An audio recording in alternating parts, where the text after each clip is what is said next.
Okay, so I'm going to be reading Jehoiakim reigns in Judah. So we're going to see how Jehoiakim is going to reign. Then the people of the land took Jehoahaz, the son of Josiah, and made him king in his father's place in Jerusalem. Jehoahaz was 23 years old when he became king, and he reigned 3 months in Jerusalem. That's not very long. Now the king of Egypt despised him at Jerusalem, and he imposed on the land a tribute of 100 talents of silver and a talent of gold. Then the king of Egypt made Jehoahaz's brother Eliakim king over Judah and Jerusalem, and changed his name to Jehoiakim. Okay, and Necho took Jehoahaz, his brother, and carried him off to Egypt. Dang. Jehoiakim was 25 years old when he became king, and he reigned 11 years in Jerusalem. And he did evil in the sight of the Lord his God. So he is not any good. Nebuchadnezzar, king of Babylon, came up against him and bound him in bronze fetters to carry him off to Babylon. Nebuchadnezzar also carried off some of the articles of the house of the Lord to Babylon and put them in his temple at Babylon. Now the rest of the acts of Jehoiakim, the abominations which he did, and what was found against him, indeed they are written in the book of the kings of Israel and Judah. Then Jehoiachin, his son, reigned in his place. Jehoiachin was 8 years old when he became king, and he reigned in Jerusalem 3 months and 10 days. And he did evil in the sight of the Lord. And that explains why he didn't reign that long. At the turn of the year, King Nebuchadnezzar summoned him and took him to Babylon with the costly articles of the house of the Lord, and made Zedekiah, Jehoiakim's brother, king over Judah and Jerusalem. Zedekiah was 21 years old when he became king, and he reigned 11 years in Jerusalem.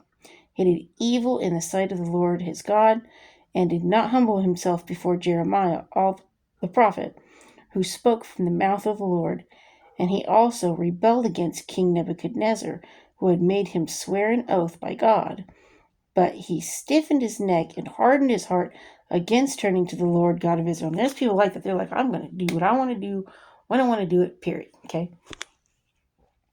Moreover, all the leaders of the priests and the people transgressed more and more, according to all the abominations of the nations, and defiled the house of the Lord, which he had consecrated in Jerusalem.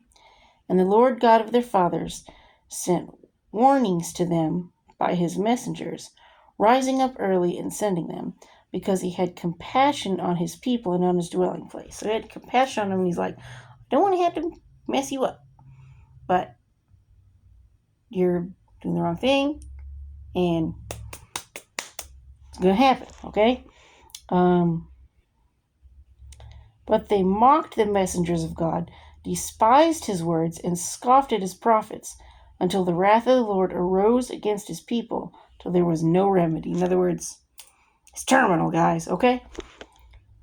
Therefore he brought against them king of the Chaldeans, who killed their young men with the sword in the house of their sanctuary, and had no compassion on young man or virgin, on the aged or the weak.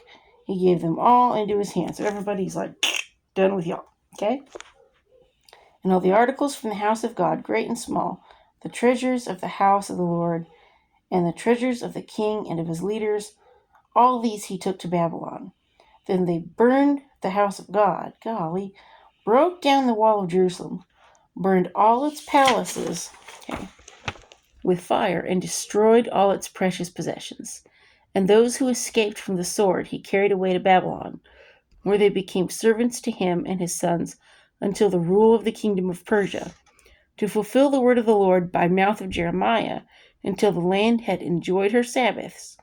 As long as she lay desolate, she kept Sabbath, to fulfill 70 years.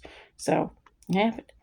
Now in the first year of Cyrus, king of Persia, that the word of the Lord by the mouth of Jeremiah might be fulfilled, the Lord stirred up the spirit of Cyrus, king of Persia, so that he made a proclamation throughout all his kingdom, and also put it in writing, saying, Thus says Cyrus, king of Persia, all the kingdoms of the earth the Lord God of heaven has given me, and he has commanded me to build him a house at Jerusalem, which is in Judah. Who is among you of all his people? May the Lord his God be with him, and let him go up. So now God's bringing all his people back. So, and now we're going to be getting into the book of Ezra. Okay. And what's going to be happening next is the return of the captives to Jerusalem. So, like I said, now they're coming back. Okay. They've been gone for 70 years. Okay. So, next generation's turn now. They're coming back. So, all right. So, thumbs up, like, and subscribe, and peace.